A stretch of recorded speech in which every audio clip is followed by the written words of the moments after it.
Hey everybody, Rex Bear, Leak Project. How the heck are you? I've got Jay Campbell with me and Matthew LaCroix. I would like to recommend going to trtrevolution.com as well as check out Matthew LaCroix's YouTube channel. Just type that in the search engine. Now, we're going to dive deep into the Oxford translations of the Sumerian cuneiform tablets that are about 7,000 years old. We're going to get very deep into the analysis of Nibiru and actually what it is, where it is, if it's real, if it's a cosmic fragment of the Sumerians' imagination. I will say this, I also put together some really good measurements on one of these specific not scribes, but one of these texts, one of these translations, and I was able to break down the words that, people are like, what is that? Where is that? Who is that? So I'm going to do a really deep analysis on various translations that have been done via Oxford University. And I'm, really going to be able to bounce ideas as well off of Jay and Matt. So thank you guys for joining me here at the Leak Project. Also, folks, check out Decoders of Truth. Check out the Facebook page, Decoders of Truth. If you haven't became a member at Decoders of Truth yet, make sure to do so. It is a closed membership, so you have to be pretty cool to join. I'm just saying, but no, check it out, you guys. It's Decoders of Truth, and there's just a bounty of intel in that group. So how you guys doing? Thanks for joining me. Great. It's awesome to be here. How's it going, Jay? Fantastic, guys. Yeah, definitely. After last week's discussion, I'm actually on vacation on the East Coast in St. Simon's Island, in Matt's part of the world. Well, at least on the East Coast, Eastern Standard Time Zone. But yeah, I had to join for today. I'm very excited about this. Let's just get to it. Yeah, let's do it. Let's rock and roll. Now, first of all, I would recommend as well, if you're kind of interested in the polarities, Matthew put together a really good book called The Illusion of Us, and that's available on Amazon. It's a quick read. It has some good information breaking down intel. Now, so let's first get into what we're looking at right here on the screen. And I want to give credit where credit is due. Oxford University, these are the project members. They did a fantastic job. I just got harped. They did a fantastic job translating these. And there are 148 different references of Nibiru just on this website, just in this treasure chest of Sumerian texts. And I want to read one at first right here. And this is a praise poem of Sulji. Let praise be sung that I have shown strength in grappling and wrestling. Let deserved praise be sung for me that I have in the land, that I have made a return visit to the shrine Nibiru and back along the road to Urim and have marched a distance of 30 Dana. So people are like, 30 Dana? Well, my girlfriend's named Dana. She's about 5'7". Does that mean you times that by 30? No, I had to do some research and find out what a Dana is. And a Dana is, okay, so a Dana is what's considered 30 US in these ancient measurements. A US is 360 meters. So 30 Dana would equal 7,200 meters, which would equal a, then you'd have to, well, times that by 30, because each Dana, is 7,200 meters, each Dana. So you times that by 30, if you connect it to this poem right here, and you have 216,000 meters in distance. So that means the traveling that this individual made in this text was a total of 134.216 miles. What do you think about that? Fascinating. Well, it just seems like they're talking about a shrine of Nibiru. So we're not actually talking about Nibiru itself, but there was a place on Earth, probably in Mesopotamia, where they had a direct connection linked to Nibiru, where they would worship. And I think that's what this direct reference is referencing right here in this tablet. Now, I've been deciphering various texts, and there was actually a discussion about Nibiru recently where the trees that were growing there were black birchwood trees, or black birch trees. And this is supposed to be one of the only locations that they can grow. And very intelligent people that listen to the YouTube channel said, hey, that's actually in North America. That's in the Appalachian Mountains. So that would rewrite everything, unless then I've heard the other discussion about how Nibiru is also a city here, as well as Nibiru in the heavens. And the more research I do into Nibiru, it's a city that's discussed that's the primeval city, where the creation is of the demigods that create the fates of what they call black-headed people. So are there two Nibirus? I mean, what's your take on that? Okay, I would love to comment on that, Rex. So in terms of genetics, you're using an example about trees for saying, well, does that mean that Nibiru is actually on Earth? And what I see really happening there, from what I've looked at in my research, is that a lot of the plants, animals, the genetics that are here on Earth did not start here. They actually came from other places, not just Nibiru, but all throughout different places in the cosmos. You actually can read in a lot of the tablets how Ningshita, who was the name of Thoth before when he was on Nibiru, and Enki, they used to travel the cosmos and visit all these incredible locations. And it was actually amazing that Ningshita, Thoth, directly says in there, and I think these are in the Emerald Tablets, that he says Earth is one of the most beautiful locations he ever saw in the cosmos. And so it's this place where it had this, really good atmosphere and habitat. And I think we have a lot of genetics, DNA, that was simply brought from all over. And black birches are mentioned in a lot of places from in Nibiru, and that's probably because that tree came from there, and they found a suitable climate here in the Earth that was that could sustain that tree. I actually have black birches growing right here where I live in Maine, and one of the interesting things about black birches is that they have very, very strong medicinal properties with their roots. You can make food, medicine, all these things. And when we read a lot of places in the Bible, they talk about how all these things were lowered from heaven, and we know that heaven has been referenced as Nibiru countless times. So there's these code things that we think of. We have this. A lot of people have this conception that heaven is this thing up in the clouds, right? Where if you're good enough, you go up there, and then hell is something down in fire. Whereas heaven is really just this metaphor to describe their place, their home. That was heaven, and so coming and descending from heaven was simply descending from the stars and coming down to here, coming down from space. So I see Nibiru as being this planet that the reason why we don't maybe see as many references to it as we see things like the pyramids pointing to like the Orion and Sirius. I really think that maybe a lot of things have been destroyed or hidden that reference Nibiru, because it's in our own, it's a binary connected to our solar system. So it would be the easiest thing to discover in terms of if everybody was looking for it because they found evidence. So I think it's been something that's been very cleverly hidden, and it's only been left in, like you're saying, these Sumerian tablets we're reading, these are ones that have been deciphered by Oxford University people who wanted to do this because they were passionate about doing it, not the mainstream archaeological association who throws this up on every newspaper and article we have around the world. These are people that are doing it because they're part of projects, and they know the importance of this work. So we really need to put these Sumerian tablets and the information that's in them with high regard, and think about the fact that if everything is referencing the Anunnaki and those who descended from the heavens, to Earth, I mean, that would always reference a place that's outside of Earth. And I think that the Enuma Elish really speaks to that pretty well. Now, Jay, what do you think about this discussion right now?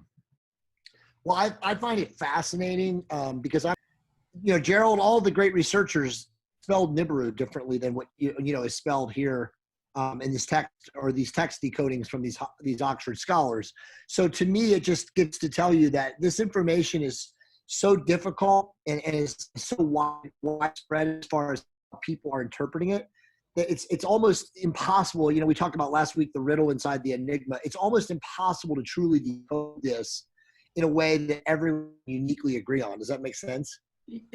Jay, one of the reasons why it's spelled like that is that Nibiru has actually been spoken of as like 3 different spellings, I think.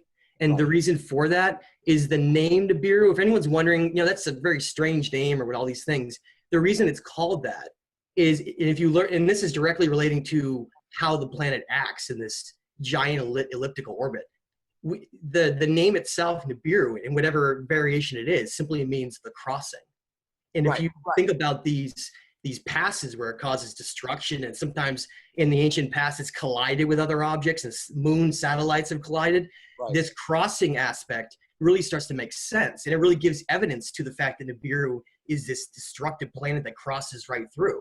I don't agree with that. I don't agree with that, Matthew, and I'll tell you why. Because I've read over 100 different passages from these tablets, and not one of them has talked about Nibiru causing chaos on the planet. As a matter of fact, I read multiple translations recently, actually just a couple days ago, about how Nibiru actually became barren and Nibiru became a ghost town, and then they had to rebuild it. And I haven't found anything about the destruction of planet Earth with Nibiru. Now, what I will say is the information that I have put together makes it seem more of a,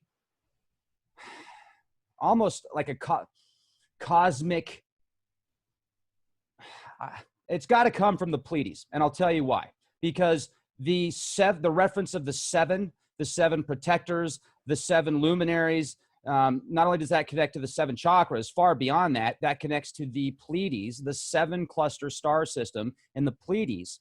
And there's so many references of these Sumerian tablets that are discussing cosmic events and plays, and they're linking people that they give positions of power to these plays and events.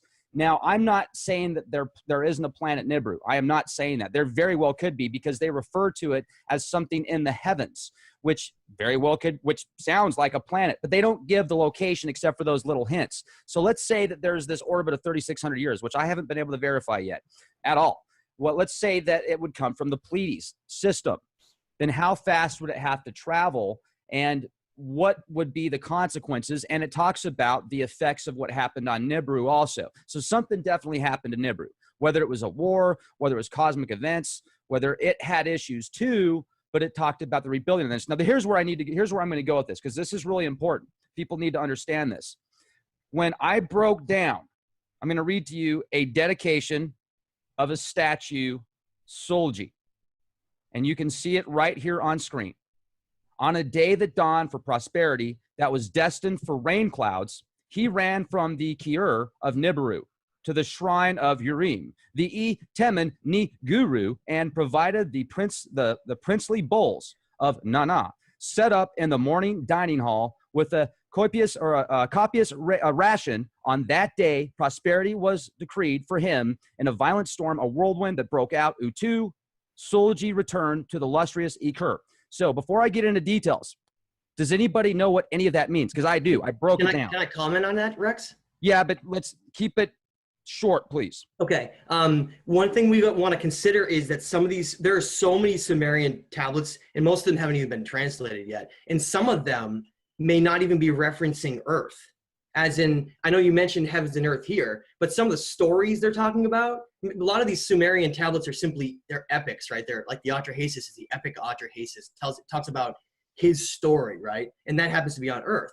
But some of these stories and some of the things they wrote about in the tablets may have been actually referencing things that didn't even happen on Earth as well. I just wanted to point that out. Sure, absolutely. And it does have a lot of references to things that happened in the planets above, the heavens above, the luminaries above. And so let's go and break this down real quick. But before I do that, Jay, do you want to make a comment? No, I'm just trying to keep up with you, but no, keep going. The only thing I would say is that this is just, again, incredibly fascinating at these translations. I'd love to find if we could get a person who was a Sumerian linguist, Rex, like an actual real decoder of because as I understand it, it's the least spoken and understood language that's on the planet today. Well, another thing that makes it difficult, I just want to say one little quick thing, is that Nibiru is not the only name that they give. In the Enuma Elish, the Marduk actually named himself after the planet. And so you read about how Marduk crashed and all these things in the Enuma Elish. So that's just something I want to point out is we want to broaden our horizons past just the name Nibiru, because it's been called Wormwood, Marduk, right. And a lot of different names as well. Well, and once again, I mean, that's like saying that you can take all these different names and link it to Lucifer and the devil and the planet Venus. And, you really have to be careful when you say that as fact. Now, I appreciate what you're saying, and there are points of reference to validate what you're saying, I think you just need to be real careful to say that as fact. Now, once again, this is a roundtable, and we're discussing this in a very respectful manner with constructive criticism. And, you know, I appreciate that towards me as well. So I don't know I don't have the facts. I'm giving information, and I'm also breaking down what these references are. So let's go back to this paragraph, because here's what you got to think about, guys. When you read this stuff and you read these different words, I mean, you got to know what it means. You got to know where it is. You got to know who it is. For example, when I read this chapter, I didn't know what the Kiur really was. I didn't know what the Temeni Guru was. I didn't know what the Ikur was. I didn't know what the Solji was. I had to look all that up. So when you break all this down, well, the Kiur is actually just called the Ki, and it's considered the netherworld or the underworld most of the time. If you look up Father Nana, Sin, the Akkadian, Anunnaki, one and of the same, the Mesopotamian mythology of Akkad and also in Assyria and Babylonia, Nana is a Sumerian deity, the son of Enlil and Ninlil, and became identified with Semitic Sin. The two chief seats of Nana's Sin's worship were in the south of Mesopotamia and Haran in the north. A moon god by the same name was also worshipped in pre-Islamic South Arabia. Was once a very important Sumerian Anunnaki/Akkadian deity with the connection of the moon. So let's take that even further. And now I'm going to get into a conspiracy theory realm here for a minute, because I'm going to look at the predated, the information where Socrates, Plato, and ancient Gnostic texts discuss people before the moon was parked where it is. There's a lot of information that points to the moon as artificial. Now, you can call that a conspiracy theory. Please do so. Do a little bit of research and look into it. But let's go into this. Let's say when the moon was parked there, if it was an artificial construct, let's look at both sides of this as an artificial construct and as a natural. Just natural cosmic events. If it's artificial and it's referencing this Father Nana as the moon god, and now you reference that to Sin, then you can look at the yin, the yang, the alpha, the omega, the two sides of the paradigm, the feminine aspect and the male aspect, and you can link it cosmically. But does that mean that there was an actual being? Well, it appears that it might have actually been a being as well, but I haven't been able to confirm that. But let's go a little bit further here real quick. Keep with me, guys. So we've looked up the Kiur. We've looked up what that is. We've looked up Father Nana, what Father Nana is. And to add to that, in the south of Mesopotamia and Haran in the north, a moon god by the same name was also worshipped in pre-Islamic South Arabia.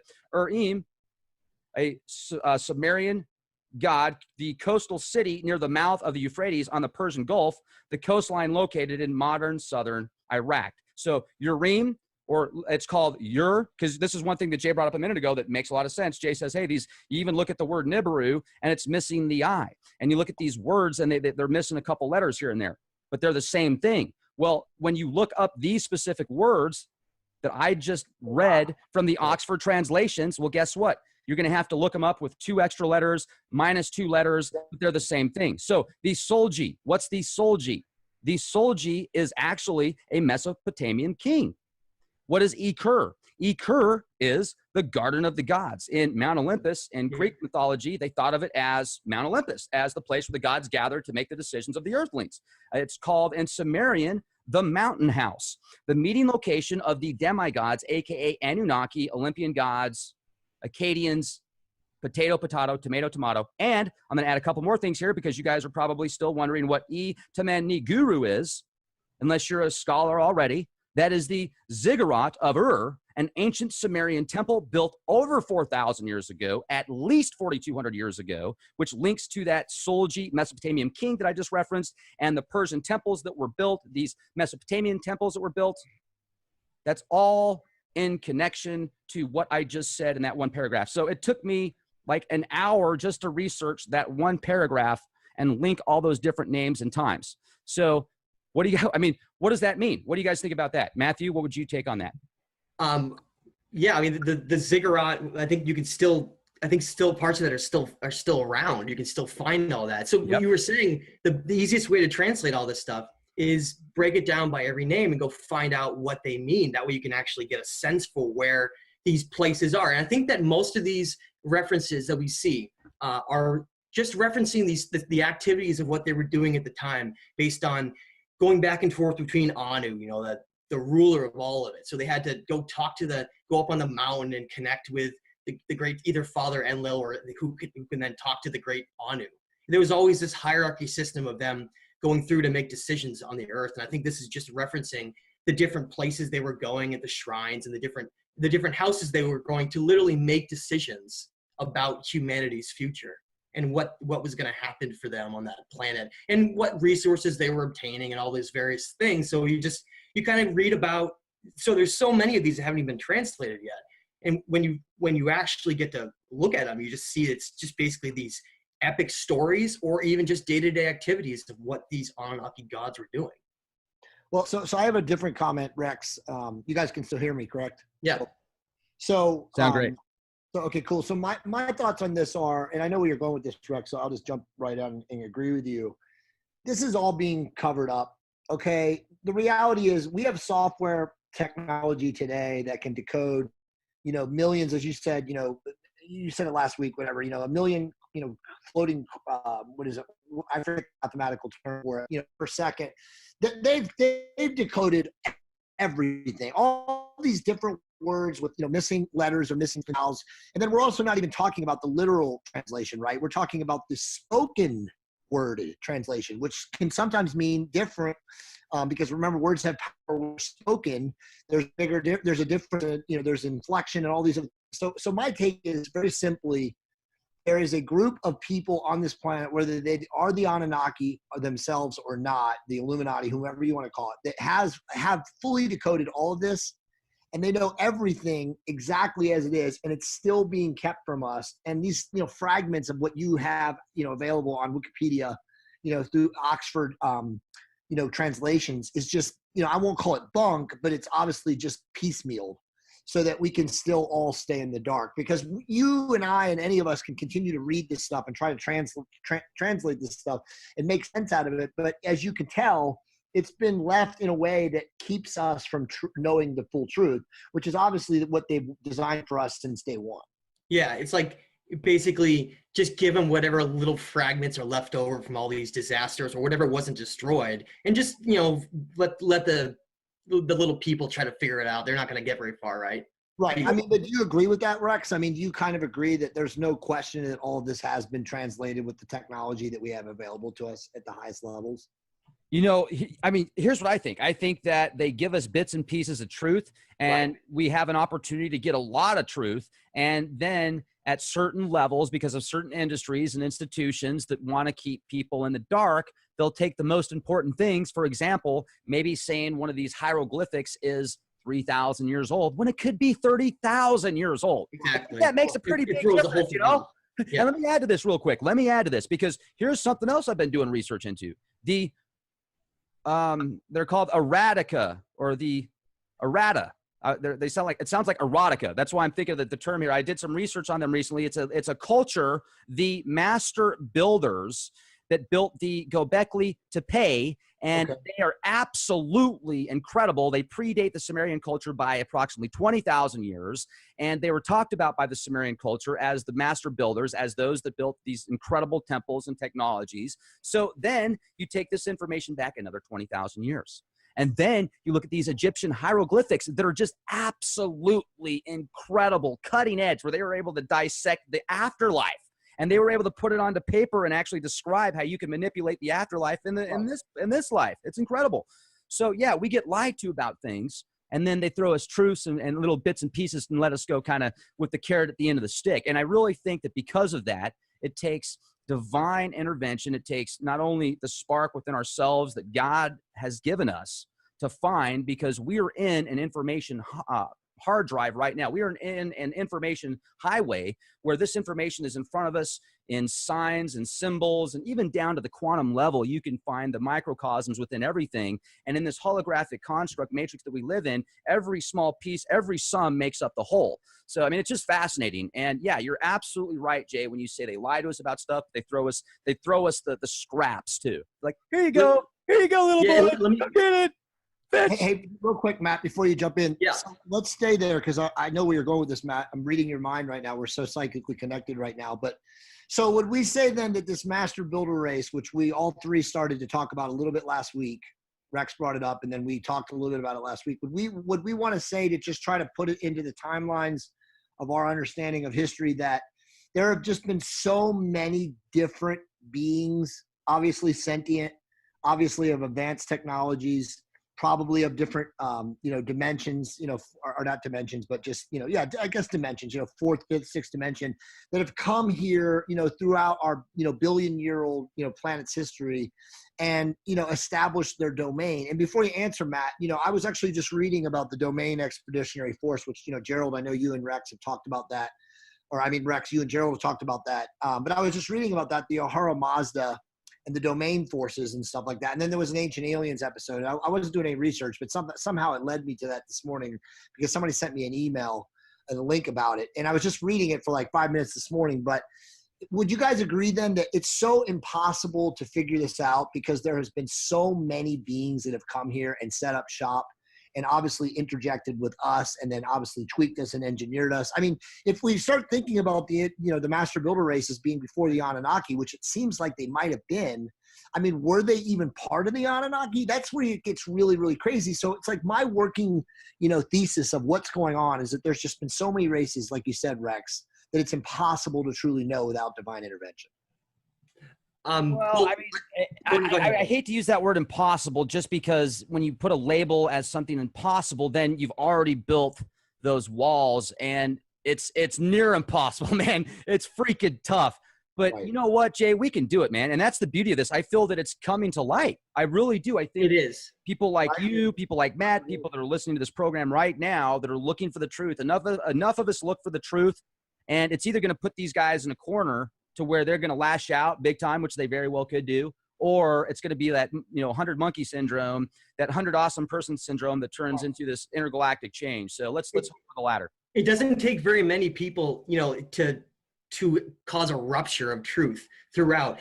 And I'd like to point out, I think it's so difficult to figure this stuff out because of how disastrous the cataclysms have been. Right. Where these things have had to survive them. I mean, if you look at most structures that we have, that are only a couple hundred years old that we've built, you go out in the woods and find some place that's barely even left. Well, how about try to have something that's 100,000 years old, that's gone through, more weathering and disasters than you can imagine. And also, Jay, the Anunnaki are actually referenced as the master builders. Interesting enough, they're called that. And right. That's the reason why there's these giant structures on the moon and all these various things here, is that when these disasters occurred, after these Anunnaki rulers we have had to recreate the infrastructure of our planet. And that's what we have now all of a sudden. And I think, and another reason why this information has been so hard to find in the past, and then kind of we're at this juncture now where this stuff is exploding online, is that if you look at when a lot of these discoveries were made in Egypt and in Mesopotamia, a lot of these discoveries were being made around the late 1930s and 1940s. And that's right when World War II started. And major discoveries, the Nag Hammadi Library and all these places where it was completely going against all these other models they were teaching us. And of course, what's the best way to misdirect people's attention would be to have a world war, right? And I think that was one of the reasons, I want to point that out, one of the reasons why the timing of World War II ended up the way it was that there was this entire, and after World War II, you can look at where the curriculum was set up in the United States and a lot of places in the world, and it was changed and altered right after that. They used to actually teach a lot more about this in the past. Before the 1940s, they had a lot of where you could really learn about the gods of the Greeks, and you could learn about a lot of the Mesopotamian gods, and then of course all that stuff was done away with, and we have the model we have now. But I see that as a way to kind of manipulate, to try to hide all this stuff. Because then if you have just people who are trying to do this, like us, right? We're just people trying to do this. We're not these professors that are getting paid to just sit in their lab all day and work through this. If you just have people trying to do it, how hard is that going to be for them to try to put it together? It's almost like a bunch of people all screaming to try to figure it out, and then nobody thinks anything's real. I think that's exactly what they wanted. I want to jump in real quick. It's the errata people. And doesn't that kind of sound like erotic? Errata. Anyway, so maybe my head's just in the clouds. Hello! The errata is a land that appears in Sumerian myths surrounding Enmerkar. Now, here's what's interesting about this. This is a culture at least 27,000 years ago, and this is the culture that was described by the Sumerians also as master builders. And if you look at the role in Sumerian literature, you can get a few tidbits right here that are right there for your pleasure, ladies and gentlemen. And what else is interesting is it's the home of the goddess Inanna, who transfers her allegiance from Arata to Uruk. Now, here's another interesting thing is if you look at these different pieces of literature that are in Sumerian culture. Now, it's interesting because a lot of people have read the Atrahasis, and a lot of people have read the Epic of Gilgamesh, and a lot of people have read a few amazing scriptures of Sumerian literature, and then they will classify the majority of their knowledge base on the Anunnaki and these ancient deities in reference to just a few pieces of literature. And I think that's kind of dangerous because the more research that I've done in different pieces of literature, that you get cosmic events, you get plays, you get songs, you get soap opera events. I mean, it's all intertwined. And then you start learning about Enlil, like you've even brought up before, Matthew. If you say En and Enki and En and Lil, that has a different meaning. So you have to know which meaning at which time they meant when they said Enli or Enlil or Enki. And it's just fascinating. So let's look at these guys right here. These are the guys that built just some of the most incredible temples that we're uncovering now that are over 12,000 years old. They're linking them at 12,000 years old. And there's the one in the Turkey region that they found, which they call the oldest temple in the world, Göbekli Tepe. And if they built that temple at least 12,000 years ago, and more likely 20,000 years ago, then who was before them? Right. And who was before them? Well, that's where it gets really confusing. And then, let's not forget, I think most of your viewers and people know this that watch us, but they built this with technology that we still don't even have available to this day. They still do not have the refinery to build stone, that size in those shapes with that kind of grand design. It's impossible. So, this isn't even at this point, like you said, Matt, before, it's not debatable. People around the world who are aware and awake and becoming higher conscious are totally, hip to the fact that this is obviously technology that we don't even understand today, even with all of our great tools and stuff to us. At least in the mainstream, in the public eye. They probably have stuff in the secret space programs and behind closed doors that probably is the same tech. But I guess it's just so fascinating, Rex, because I look through this and it's just still all the same Sumerian gods and kings list, and names are a little bit subverted and changed and tweaked, but it's the same thing. So it's like, there really is the origin. We don't know really what the origin is. If the Sumerian, if that's the origin of our, our progenitor race, I don't know. But clearly all these other races have a Sumerian link. Yeah, you see the name Inanna right there. That just tells you get a direct connection that this is related to the same story. It's just part of our obviously our story is part of many different beings. The Pleiades are definitely a major player in our story. I think, I definitely don't want to just say Anunnaki, because there's not just an Anunnaki race. They're just beings from Orion and Sirius and the Pleiades. It's just we're just talking about different empires and different. That's what I think that's well said, Matt. I don't want to interrupt you, but I think you just hit the nail on the head. I think people need to start understanding that when we classify the term Anunnaki, that this is just a name that was given to them by the Sumerians, obviously by other races. They have different names for the Anunnaki, but I think you're right. I think we need to stop classifying it, like mentally, all of us, as like a group of, maybe they were the master builders, the linguists, the Ea, Enki, and Enlil, and all of this, the two clans. I think we have to just start realizing that they are just a categorization of our progenitor lineage. And you're right, it could have been literally, they could have done this like 10, 15 times over millions of years. They could have you're establishing colonies on and on.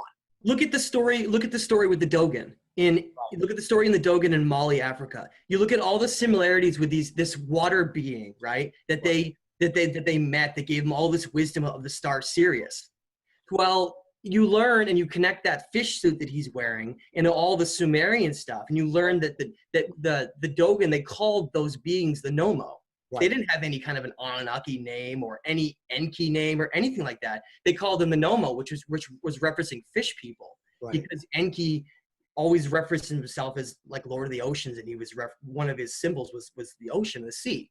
So you learn that the Nomo was just another name for Enki, and you see, it's the same thing. It's just different names across different cultures and different people that just had different references for how they described them, these great gods.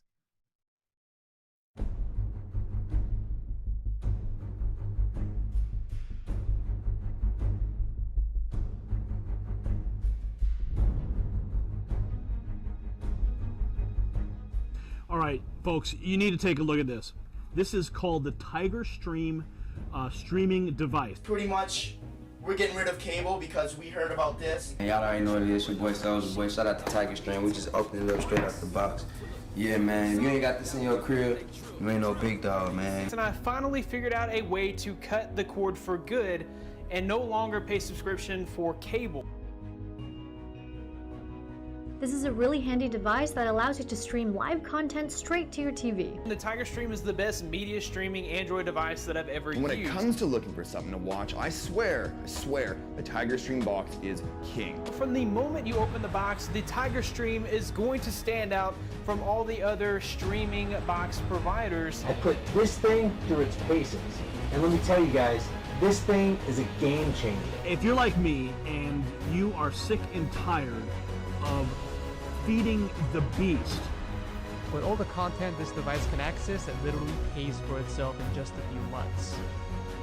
This is hands down one of the best options for a direct cable or satellite replacement box I've ever used. how much money do you pay for cable, paying it to Comcast? Every movie ever made since the 1930s. Well, this new device right here, this device is going to change the game altogether.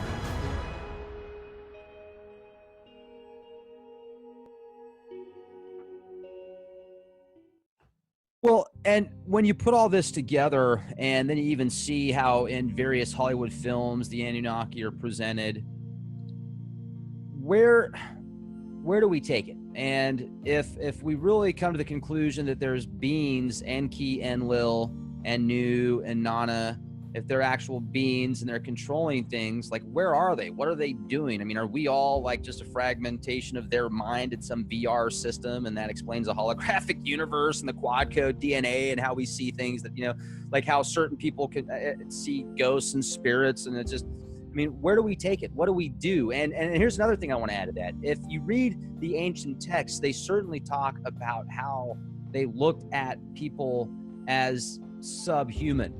Right. As them being superior. So did they change their minds? Did they finally say, we need to work together? They're like, okay, we're just going to utilize them as a farm, as a feeding source. I mean, some people think they're great. Some people think they're not. So what do you guys think? I would love to take that. This is something I love to study on this. They're just like us. They have the different factions of every type of, type of person that's going to be out there. Someone extremely jealous and has a lot of hatred, and someone who's incredibly, loving and wants to see the success of a conscious being. They're not all just some Borg species that all has the same mindset. And you asked some very important questions. Where are they all, right? If you read some of the Sumerian tablets, they talk about how there was discussions about how Isis, or Ninhursag as she was called, when she was returning to Nibiru once, she was told that she looked extremely aged. Ninma, it looks extremely aged when she gets back to Nibiru, because the gravity and the size of the planet, everything is completely different here. So what you take from that is that if they stay here too long, some places have actually referenced that if they're here too long, they can never go back, because they become too adjusted to our gravity. And if they were to try to go back, they could actually die. So some of them, there are some Anunnaki who have possibly gotten stuck here and marooned here and could never leave. And that maybe is one of the reasons why there's so much tyranny and hatred about having times moving over and shifting towards new leadership, like Marduk not wanting to give up his throne type of thing. And you said, where are they all? Well, they can manipulate us from just this third dimension. We're just like these receptors they can manipulate. I think a lot of the people here on the planet, like Thoth talks about how you can kind of play with people and either inspire them, or sometimes you can darker entities can actually cause them to be possessed, like we see in a lot of these elite families and in higher structures of government. So there's both sides to it. That may be all they're doing with people, is using us like puppets, like pawns in this third dimension. Well, let me just say one thing real quick before we jump in, Rex. One conversation that I had with Gerald way back when, about the idea that they were here now. And again, I'm citing information from other sources. I'm the Learn Project, which Michael Lee Hill, the Wingmakers, this group, this like high level government research group, that Gerald gave me access to. I got some PDFs that I read, stuff. Supposedly, and then there's a writer, and I can't think of him. The guy writes for the Military Times or the Army Times or something like that. And I can cite or post links to his articles.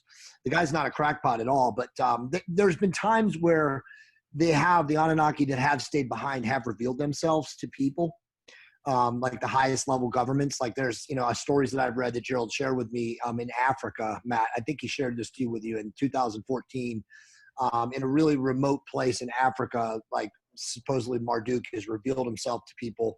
So I don't really, I can't confirm any of that. This is data that I've read from other people who are. That was in Egypt.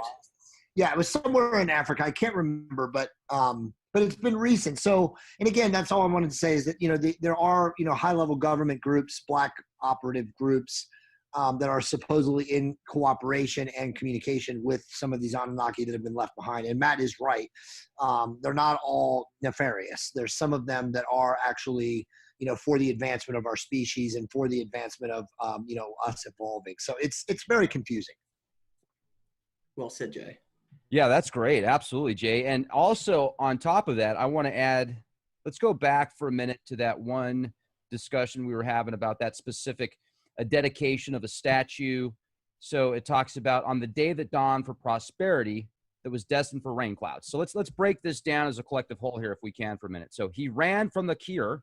So that means he ran from the netherworld or the underworld of Nibiru. So it says he ran from the underworld of Nibiru to the shrine of Urim. Now that Urim, once again, it was a very important Sumerian city. And then it says the Temen-ni-Guru, which is the Zaganaut that their temple that they built, and they provided the princely bowls of Nana, so that's the moon god, in the morning dining hall.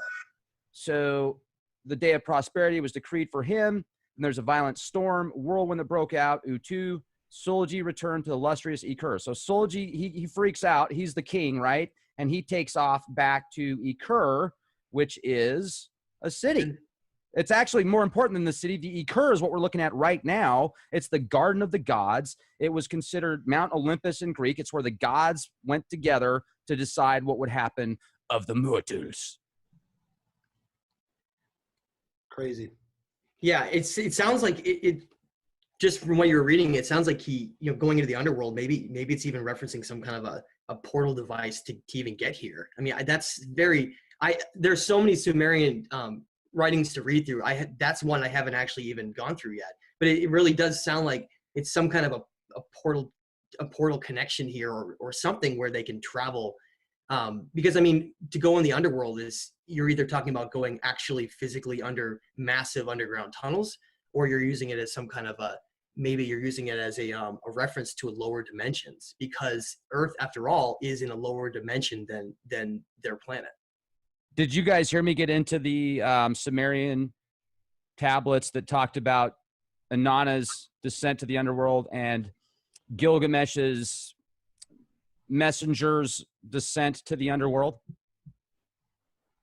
Yeah, I think I listened to one of those. It was really good. Jay, the only reason I'm asking is, Jay, did you hear it? I may have, but I mean, I'm very familiar with the Egyptian texts about Osiris and all that in the underworld. Right. But this is still the Sumerian stuff. But the only reason I'm bringing this up is when they went to the underworld, they said, look, if you're going to go there, you can't have any emotions. And they talked about what they could and couldn't do before they went down there. And when Gilgamesh's messenger goes down into the netherworld, he doesn't listen to the advice of Gilgamesh. So guess what? He gets stuck down there and they have to save him. But it sounded like they couldn't make any emotions or do anything, which made me think of being underground, being, like with the dead, and then it made me think about that crazy experience that I had that I told you guys about, where I literally felt like Archon food, where I couldn't move unless I was allowed. And then, there was an entity there, or something there, or maybe it was just in my mind, was like, get out of here. It was like, you don't want to be here. Don't come back. And I don't know. What do you guys think about that? Well, the underworld is definitely referenced in countless things. I mean, it's talked about everywhere. And like you said, it's got to either be it's either symbolically of also talking about underneath our feet, deep within the earth, or it's also talking about these lower dimensions. So that's somewhere I go back and forth about, is referencing the physical underworld, the Abzu underneath us, or are we talking about some kind of a lower dimension? I think that's where we as people trying to figure this out have to I think we just have to wait for the future, because a lot of this stuff is even beyond what most people's comprehension. A lot of these gods were beyond even a lot of the mental capacity of what any human could even imagine right now on this planet. Well, I agree, Matt. I mean, that's very well said. I mean, let's be honest. I mean, we're three-dimensional beings, okay? I mean, obviously, some of us who are aware, many people in the Decoders of Truth watching, the Leak Project. And by the way, all the people that are live right now watching us, thank you guys for your support. We appreciate it. But the reality is that you're right. I mean, we can't comprehend things outside of our, limited, meat modem, guys' brains in the third dimension. I mean, we think we can, we can try to calculate things and think about beings that are in different dimensions. But I mean, if they are in different dimensions, and it goes back to our conversation last week when we talked about what is Nibiru. Well, what if Nibiru is a body, an interplanetary body in a different dimension, and that the reason people can't find it is because it's in a different dimension? Well, if that's the case, and it sounds reasonable to assume that it is, then everything else that we're talking about, obviously, with the inhabitants of Nibiru, the Anunnaki, the master builder race, whatever, they're all interdimensional. So I think we could really shift this, into the discussion, because, we have obviously some other discussion points. I mean, this has been an awesome discussion already, but, we can start talking about like reincarnation, and we can start talking about the soul, and CERN. Well, maybe Jay, that's part of the whole purpose behind CERN, is the fact that they're home and they themselves are in another dimension. So the only way to actually pass through certain rare elements or technology or whatever you wanted to do, instead of flying to point A to point B, as our limited minds try to always come up with, you try to cut through, right? You create some kind of a wormhole where you can actually cut through. And I think that's what CERN really is. Yeah, I mean, it's all fascinating to me. But and then obviously it's even the further you go down the rabbit hole, and I just read recently, as I mentioned last week, I read the Omniverse. I read it about 2.5 months ago, by Weber, Alfred Lloyd Weber, Alfred Michael Weber, whatever his name is. I can't think of him right now. He's a brilliant guy. But it just talks about, how diverse everything is and how hard it is to truly understand things, from our three-dimensional perspectives. But yeah, I mean, no one really knows what CERN is. I mean, we look at the imagery, and what is the main imagery? They have the image of Shiva. Gerald talks about, what he thinks CERN is. I mean, obviously, Matt, you do. I mean, Rex, we've talked about it many times. It's a very interesting time to be alive, guys. Yeah, it is. Sure. And we linked it, you guys, the actual statue out there of Shiva. Remember the Rig Veda that I read, where the gift that was given as a weapon, and one of the most powerful weapons that could destroy time and matter itself, and space, the heavens, and the earth. Yeah. Guess who was given? Shiva gave that weapon. And that was the link right there. It's connected right there. That was all that I needed to take it over the top for me personally, and confirm that. So, here's what I want to talk about too, Ikur, the Garden of the Gods. Is this where these Anunnaki, is this where the Akkadians gathered when they decided the fates of the people that they manipulated? And here's another thing that I want to add real quick before I can get all excited. I remember going back and reading all these stories about how the reason we went into Iraq was because of stargates and to gather all these ancient relics and technologies. And I'm like, no, man, it's just the oil. And the oil was a big part of it. The defense contracts were a big part of it. Those are all pieces of the puzzle. It's not just one piece. Exactly. Here's another piece, ladies and gentlemen. Ikur and many of these places that we're discussing in the Sumerian texts, guess where they're located? in southern Iraq, right. in areas that have been just blasted to hell with depleted uranium. And, you know, oh, we got to protect America because they got weapons out there. They got weapons of mass destruction. We don't have any, but they do. So we're going to get them. Oh, wait, so you create we control it because we take care of people. We love you so much. We keep right. America's soul.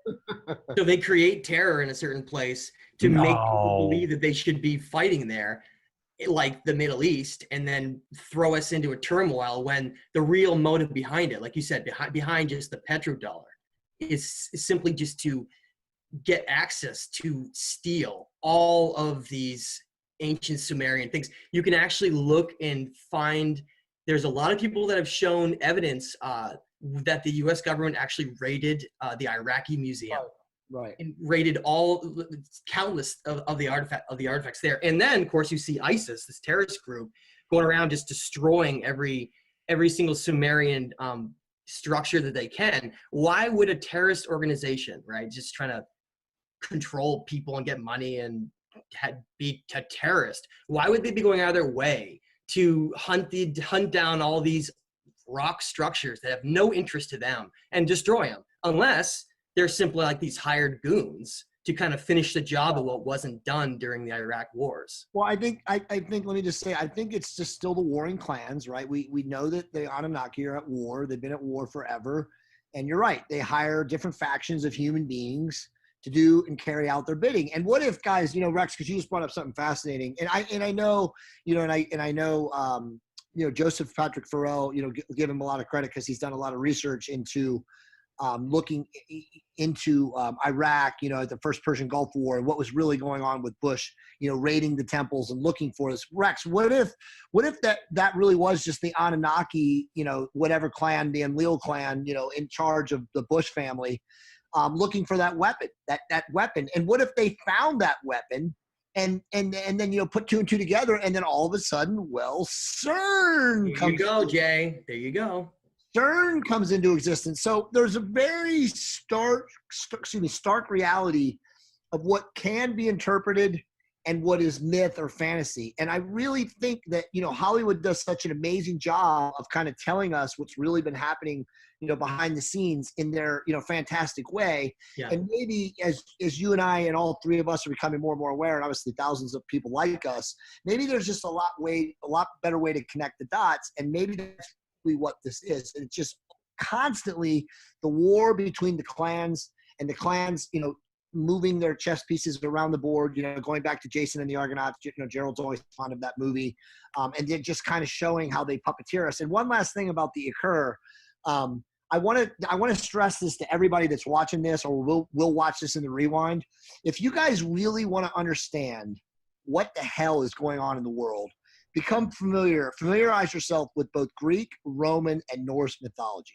Yeah. Okay. Because that is literally the underlying riddle that has been puppeteering all of us. Sumerian. Well, I mean, it's hard to translate Sumerian. I think most people, like, there's the English translations. Most people are watching this in English. I know there's other foreign people that are watching this, and thanks for watching us. But if you can read English, it's pretty simple. You know, Rex put something on there the other day about the mythology, an encyclopedia of mythology. If you familiarize yourself with that, you will definitely know what's going on.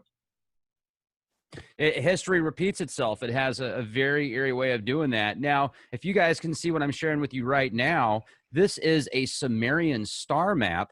And, you know, one thing that I can confirm based upon the data that I've seen is the asteroid impacts that have taken place over the past approximately 11,000 years. There seems to be a 5,500 year recycle button or something, because the 3,600 year thing I haven't confirmed. However, this right here is over.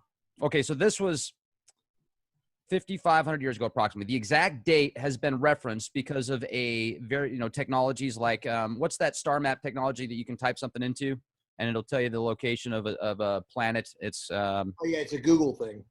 There's a specific name for it, star maps, whatever. You can, there's all sorts of software programs you can get free and pay for, and it'll show you where the stars were 1,000 years ago, 2,000 years ago, 3,000 years ago, etc. They linked this specific tablet to an asteroid impact that happened over Austria And this also has been referenced in the prophecies of Sodom and Gomorrah, because it affected many parts of the world. And it even created this like valley from the raining fire, because the asteroid didn't hit the planet, it exploded in the atmosphere, and then it caused raining fire that was described in Sodom and Gomorrah. So they've actually been able to put a date of 5,500 years of a serious catastrophe. Then you can go back to an ancient temple that was probably built by these master builders pre-Sumerian times that depict a asteroid event happening 10,500 BC. So once again, you've got that, 5,500 year recycle set. That doesn't mean that recycles the whole world, but definitely a part of the world is going to have to rebuild. And then I think about right now where we're at. Was there ever a position before where the world had 449 nuclear ticking time bombs on fault lines and, seismic zones and anywhere for that matter, and tens of thousands of fracking sites and locations that need to have electricity and energy and manpower, personnel, men and women, to protect or, maintain so they can continue to work another day? Because these nuclear reactors that last for thousands of years, if they don't stay at a specific temperature, if there isn't somebody to keep them at a specific temperature, well, then they go into meltdown. So how do you see those films about, oh, here's the Earth 200 years after man, and it's all beautiful and there's no more buildings because they've all been, dilapidated from beautiful plants and stuff like that. Will that even happen? Or is it to the point now where whatever it is that's whispered in the ears of these, scientists and engineers and people that are also above them that decide what takes place in these reality realms that we live in on this, dualistic world here, this very dense form of reality, did they get to the point now where it's too late? They've whispered in so many ears and they've done so many things to cause an effect of actual doom, end of life scenarios, that it's too late for us. And they know that. So we're just kind of waiting, and they're just taking as much as they can until it's just, there's nothing left. Or do we have a chance?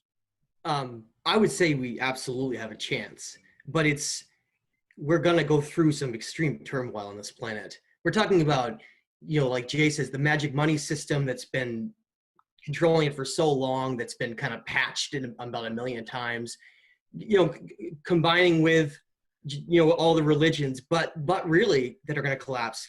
We're talking about these, you're like you were saying, these disasters on the earth or environmental things that we've caused and all these various things. And I see this, darkest before the dawn type of scenario where we're at these last days of the old power fighting.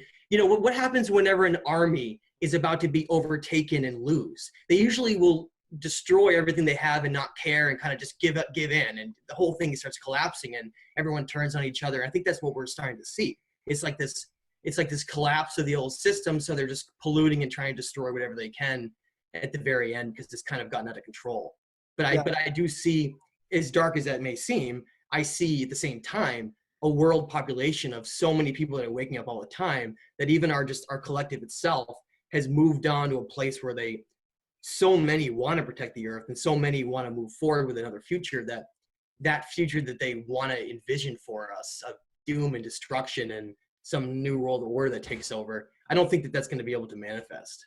Well, so Mike, you guys know my take, but I'll say it real quick on this, and then let's summarize the show and get off, because I know we've been on for like an hour. But so my take is that, and this sounds naive, but I used to be of a much darker, much more pessimistic viewpoint. World would have already been destroyed. Okay. Yeah.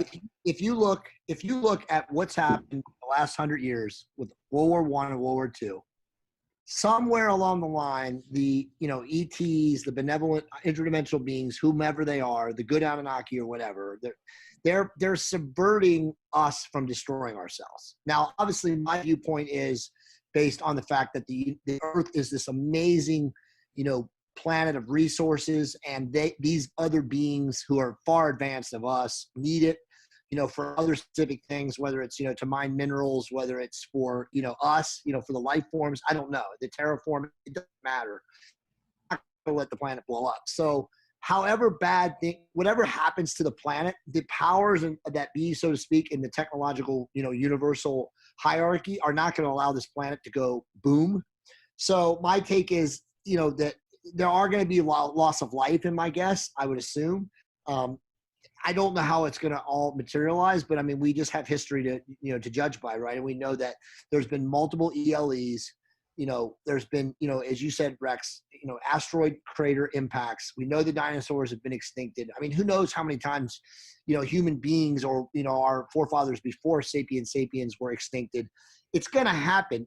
Are we lucky enough or, not lucky enough, depending on your perception, to be around when another one of those events happens? I don't know. But I mean, I can look around in our geopolitical world right now and I can see pure instability. Okay. I see a world that is just different than, what it should be. There's so many people in service to self. It's crazy. And so it's like, if there is going to be a purge or a cleansing and we are going to move into a quote unquote golden age, there has to be a massive change. And I don't see the change happening in a super positive way. I hope I'm wrong, but I don't see it. No, Jay, that was really well said. I agree with everything you said there. And most importantly, we got to remember, if you look into the Cold War and you look into this, this big battle of powers between the two armies, the United States versus Russia, back and forth for countless years, there's actually documented proof that talks about how scientists or the people, the military was actually was going to launch nuclear weapons and actually tried to hit the button multiple times and were intervened and not allowed to. Power went out, something went wrong.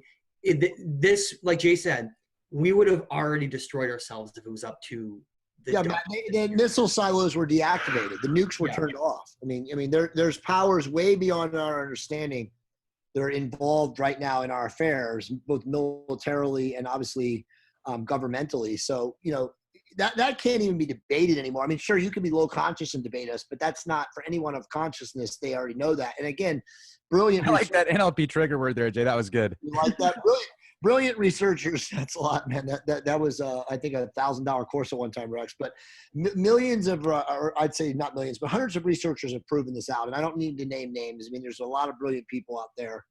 And I just think that the truth is, too, is like, it just depends on how aware do you want to be. If you're an individual out there, and you are waking up, there's so much information. There's the Leak Project. There's the Decoders of Truth. There's all these amazing researchers. I'm not even going to name them. There's so many of them.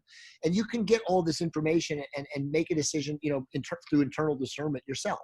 You don't have to be watching the news, the mainstream news channels and CNN, MSNBC, all this nonsense, Fox News, CNN. You don't need to filter. You can filter all that out of your life, So it does come down to an individual's choice as to what they're going to consume from an informational standpoint.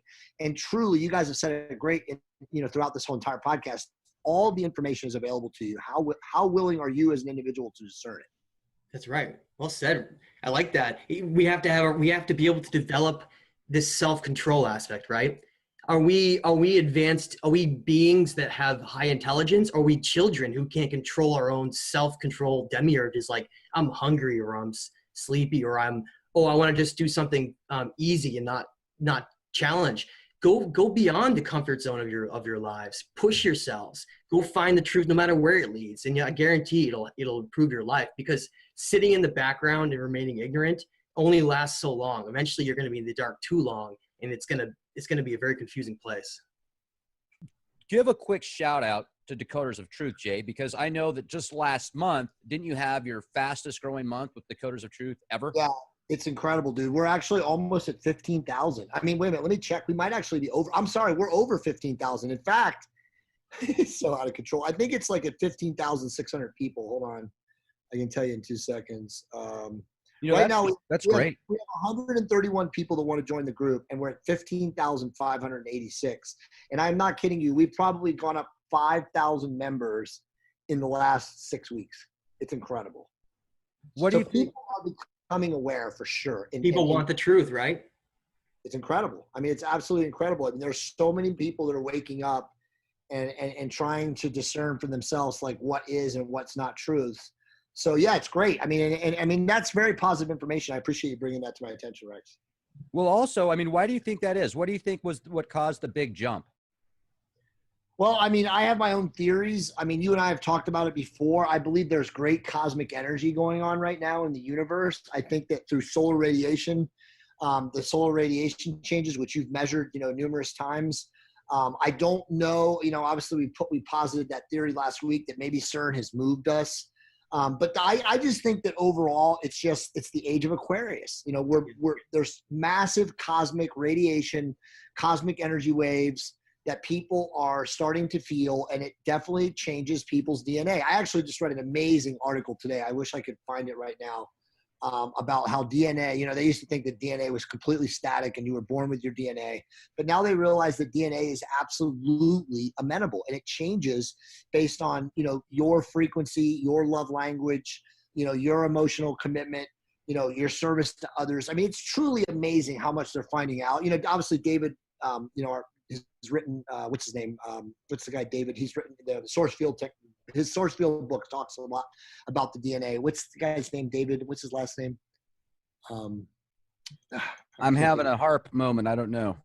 Yeah, no, it's okay. It's David Wilcox. David Wilcox. I couldn't think of him, but he wrote, in the source field investigations, he talked about DNA as amenable, and that was like 6 years ago. And most people are like, whatever, bro. But now all the latest science is coming out and saying that it's true. So it's fascinating, but that's my theory. What is your theory, Matt?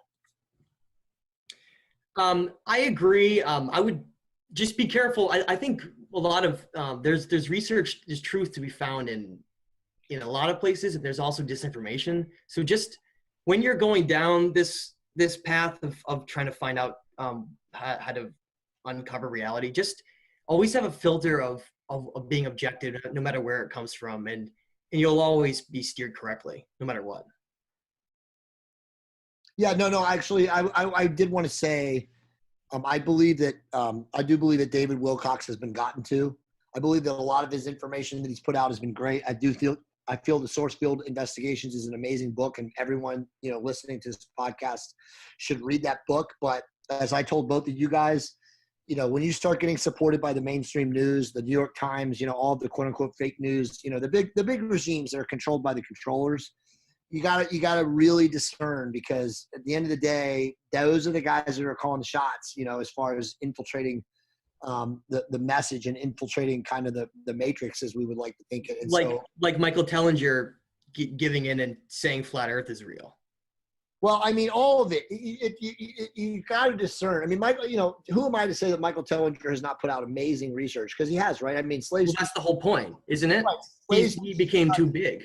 Right. But exactly, and I have other people that are friends of mine or A-listers who have told me the same thing, that, that eventually when you get big enough, they come to you and they say, okay, you're going to make millions of dollars, but there's a cutoff, because once you start making millions of dollars and you have you're an influencer at a certain level of people, you can only say what is supportable by the mainstream. And I'm not going to mention names, Joe Rogan, but there's a lot of people out there that know what's really going on, who have shut the F up because they cannot afford financially or for their career to say what they have found to be true. And that I think more than that, though, I think they get directly threatened. I think. Well, no, there's no question. No, believe me, there's no question. Actually. There's no question. I have a very good friend. I will mention him. He's an A-lister, and he's told me exactly what was told to him, and it's absolutely true. You're 100% accurate. You get to a certain level of influence, you can only say certain. Well, I'll never. I promise. The promise I have is I'll never ever do that. So if I get big enough to be threatened like that, I'd rather just take the truth, the honest road, no matter what. So I would never. Rex is people give me a hard time for living in my garage, but man, Rex I tell you, already that big, dude. I don't got to worry about it. I say, man, I live in my garage.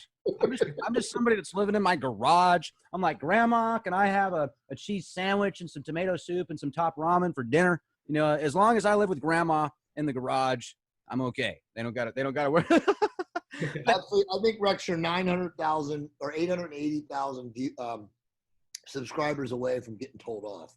Yeah, I'm still just little potatoes, man. I am absolutely not even on the blip. And that's good. I like it that way. I like to be unique anyway. I don't want to be on anybody's radar, but maybe that's the whole point, guys.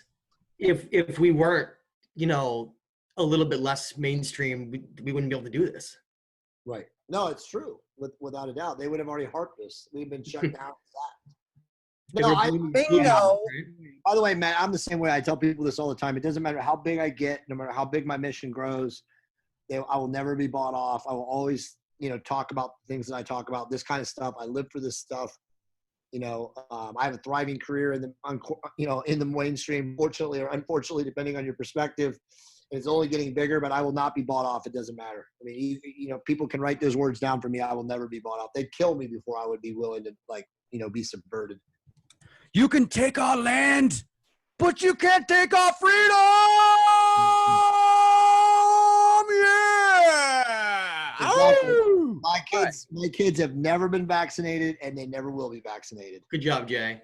Hello, the man, the legend, the way of life. Now, let's take a sidetrack here to the Book of the Dead. I went through some more of these ancient hieroglyphics that are well over 3,000 years old, probably around the 4,000 or 5,000 year range. And you know what? They could be much older than that because these things were discovered next to tombs and also in the Great Pyramid of Cheops. And, they say, oh, that Great Pyramid's only a few thousand years old. It's most likely a lot older than 12,000 years old. But anyway, let's just say it's only 4,000 years old. What I find, or actually it would be older than that because you're about 5,200 years old. But okay, so here we go. The lion god. Let me read this to you guys. And then I'm also going to, well, first, before I read it to you, check out the actual hieroglyphics. This tripped me out. These are the actual hieroglyphics that were translated that I'm about to read to you guys in the Book of the Dead. And the person that put this together, his name is LePage Renew, and very intelligent. He made this his life's work. He's no longer here in physical form, but I'll leave the links in the video description box on how you can actually read through these yourself. I mean, these take it to the next level. I mean, the Sumerians were very artistic. They were really into like cosmic plays and soap operas and the stars. The Egyptian stuff is like the next level. I mean, this stuff is just so beyond advanced, even in today's current technologies, and then combined with the spiritual aspect of what these people were able to do and harness. It's just phenomenal. So look at this lion being here that's got this, like, can you guys see it? Yeah, looks like he's got a knife. Yeah, he's got a knife, and he's definitely, like, it looks like he just jumped out of the pool, and, poor guy, I can see why he's upset, because clearly, anyway, just joking, but you can see right here that this guy down here that's like, man, what did I do? You're going to stab me with that knife? What's going on? This big lion man here.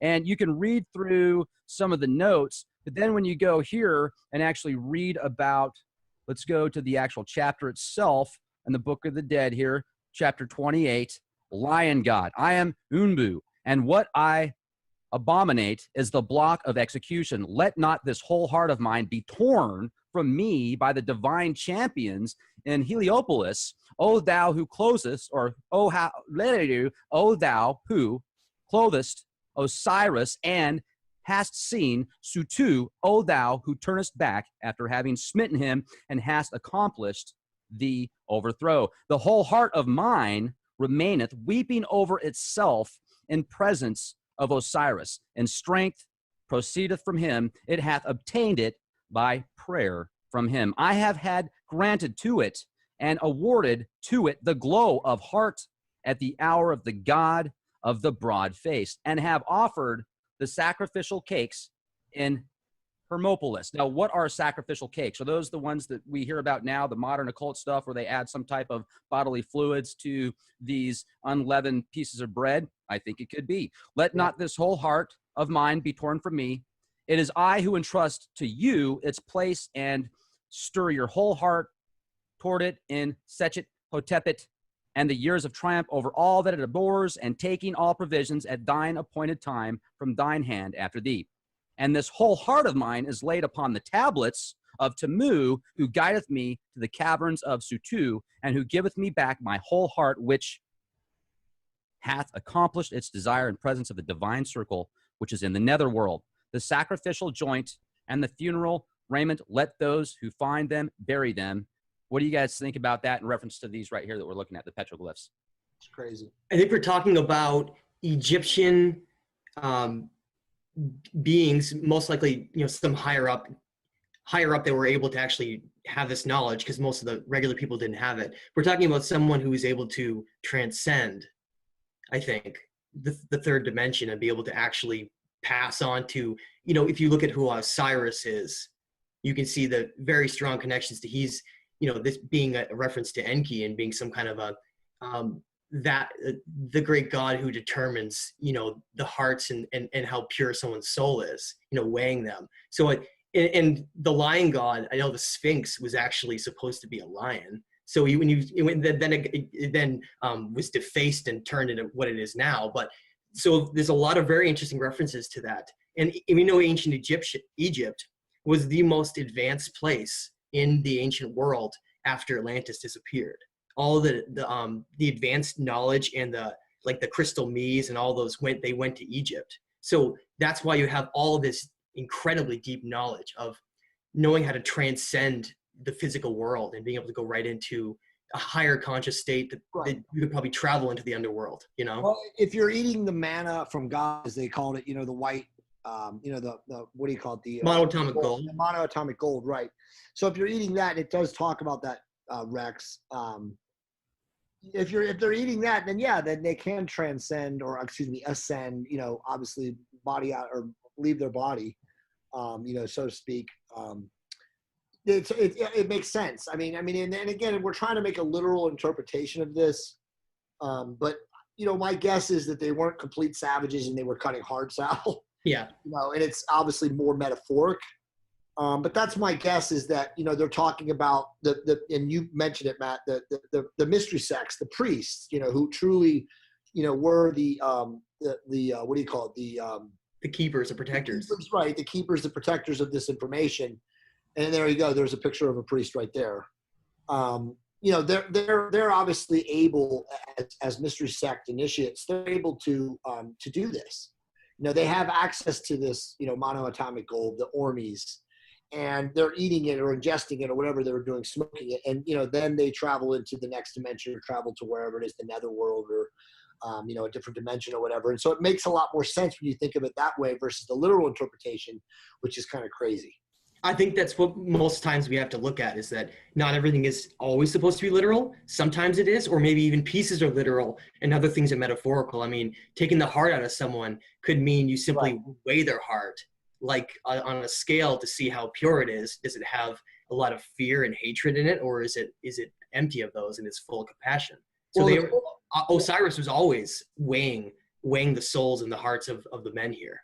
Well, the scary part though too is, if I can kind of infer, and go into when you guys did your little round about what do you call it, not Mesopotamian, but the Mesoamerican, and all the sacrifice, right? The blood sacrifice and Inkulkan and all of that stuff went back down. I mean, they were cutting the hearts out. What if they just didn't understand, what their Anunnaki masters were really teaching them, and it became blood? And I know that there was probably some sort of a subversion from the Dark Brotherhood at some point that possessed them. But I mean, what if it was too that they just didn't understand and they were cutting hearts out trying to get, the Anunnaki, interdimensional beings or dimensional travelers to come back, and that's why they killed and sacrificed so many. Yeah. That's a good point. It's like taking it too literal, and you're so desperate at that point because the gods have been gone so long. Gods have left you, yes. That you take it literal. And like when I was in Chichen Itza, and I was looking at the struggle between Kukulkan and the eagle that shows this battling back and forth, where it has the pine cone seed of knowledge in its mouth, kind of holding humanity with what knowledge it wants to give. I find it fascinating that we had these cultures that were built up with knowledge in the stars, and then we have them all becoming corrupted with blood, sacrifice, and war. And I just see that as this continual competition with these sons. We gotta figure out who they are. Like Kukulkan, like Jay just mentioned, that's simply Ningshita Thoth, versus this other son of Enlil, right? This competition of Ninurta. And I see these sons of both of these factions always just competing. Thoth will build up a civilization and teach them everything and then move on, and then the eagle will come in and corrupt them and make them believe that blood sacrifice will actually help them. It's crazy. You guys, when you look at these images right here, and especially the one on the right, it looks like they're taking a big bong rip on the left. They've got the dual hookah there. Yeah, and I see they're that. getting baked. But on the right, it looks like they're getting mummified, and they're exactly. I was just going to say that they're bound and gagged, right?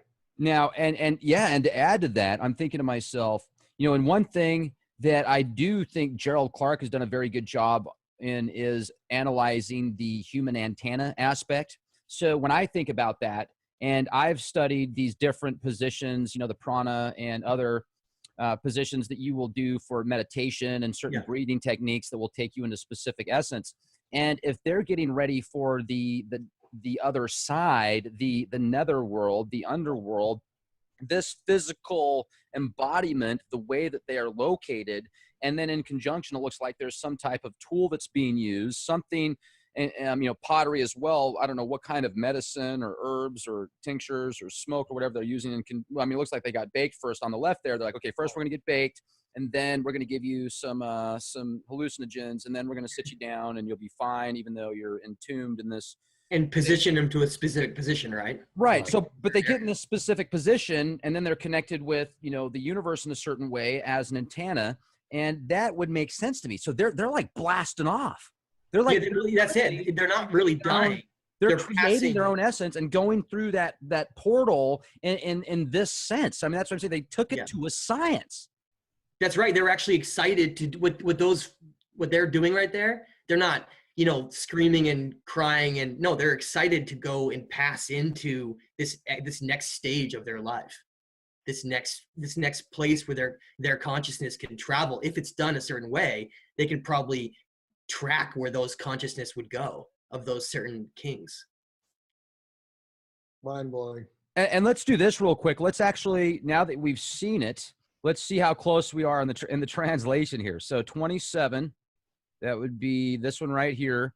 So we've got, O ye gods who seize upon hearts and who pluck out the whole heart and whose hand fashion anew the heart of a person according to what he hath done. Lo now, let that he forgiven to him be you. Hell to you, O ye lords of everlasting time and eternity. Wow. Let not my heart be torn from me by your fingers. Let not my heart be fashioned anew according to all the evil things said against me. For this heart of mine is the heart of the God of mighty names, of the great God whose words are in the members, and who giveth free course to his heart, which is within him. And most of his heart. That's really good. Is the heart among the gods. Ho to me, heart of mine, I am in possession of thee. I am the master, and thou art by me. Fall not away from me. I am the dictator to whom thou shalt obey in the netherworld. So if we go back to these images and look at these again, you're going to see that Thoth is the Almighty God. That's right. So they're hitting on Thoth again. He's in Egyptian stuff, Sumerian stuff. He's in all sorts of cultures and walks of passage, and he's one of those underlying icons that pop up all over the place. He mastered the physical and the underworld. So that's what he was probably teaching. Basically teaching them. What do you think about Thoth, Jay? I mean, he's amazing, dude. I mean, I could go on and speak with him, and I literally have to leave here in a couple of minutes. I'm getting pulled away by the fam. But I mean, my viewpoint of Thoth is amazing. I mean, as I've told you guys many times, I believe that he comes to us. I think he has done, quote unquote, walk-ins to famous figures all throughout history. I think politicians, I think, generals, war generals, Freemasons and stuff. I think that he has come and kind of intervened in our, societies, in our histories at various points, very, opportune times. Gerald's alluded to that in his book with the professor. Manly Hall talks about that in The Secret Teachings of All Ages. I believe that he is just an amazing, character. Where it really gets weird for me with him, though, is because I've always thought that he was mostly positive and beneficial. Clearly, there may be times where he's like a lot of these Anunnaki, where he kind of just switches sides, and he doesn't represent evil per se, but he kind of represents like chaotic neutral. And he, you could interpret, what he does or his gestures or his, intervention in a different way. You could interpret it positive or negative depending on which side of the, I guess, coin or what side of the clans you're on. So it's fascinating. But Thoth is definitely an amazing, figure throughout history. You read about Thoth, and his name was actually Ningshita before that. And he talks about in the Emerald Tablets how he gave up his right to the gods in heaven and Nibiru to stay here and be a teacher to mankind. And everything I've looked at, like Jay said, all the different influences his dad had all throughout our timeline, I really don't think we would be here still if it wasn't for him. No. I think we would have annihilated ourselves. It would have been gone. It would have been gone. So many times he's come through. And again, I believe this. I believe that Hollywood, certain, factions of the Anunnaki are weaving thought into Hollywood too. And I think he's actually been probably represented by certain characters. I mean, he might be Yoda. I mean, just to bring one person right out from, from behind, but like, somebody who is, a philosopher, a wise one, pro-human, pro evolution of our species would be a representative of Thoth. He's usually the one that's there to help us. And that's what he actually claims in the Emerald Tablets, that that's what he's dedicated himself to Anu to do. He actually told Anu he wants to be the teacher to mankind. And that's not just his decision. That's the decision that's been made. He is the teacher of mankind. He traveled to the Duat. Yeah. Right on. Well, you guys, I much appreciated you being here. Thank you very much for staying a little bit longer with us. I know that we've got a happy audience, and they are thankful as well. I'd recommend checking out the Decoders of Truth Facebook page. Also, check out trtrevolution.com and look up Matthew LaCroix on YouTube, The Illusion of Us, Matthew LaCroix on Amazon. Make sure to pick up your copy today. And also, I want to give a quick shout out to TigerStream. I picked up one of these streaming media boxes a few months ago, and I've had an opportunity to really get to know the features and benefits of this thing versus because I've also got the different, I've got, what is it called? Not a Kindle stick, but a Roku stick. Then I've got the Roku box. I've got like a Gen 3 Apple TV. On my Roku, I've got Netflix, I've got Amazon, I've got Hulu, I've got cable, because my cable and internet's cheaper than just internet, so I have all that with it. And you know what? I rarely even watch Hulu or Netflix or any of those anymore, because with my TigerStream, it's so much cooler. And not only can I stream movies and TV shows and sporting events and live TV, I can also play the Android games that I can play on my phone. So with my big screen TV and my surround sound speakers, instead of just having that, Samsung phone and that screen that's on the phone, I've actually now got a 55-inch plasma, or 50-inch actually, and it's just awesome. So I would definitely look into these TigerStreams. I worked out a promotion with them. They worked out a promotion with me, where if you click on the link, check out the TigerStream, you will get $100 off for that special. And these things do cost more than a Roku or than one of those not Tiger Stick, but one of those like streaming sticks.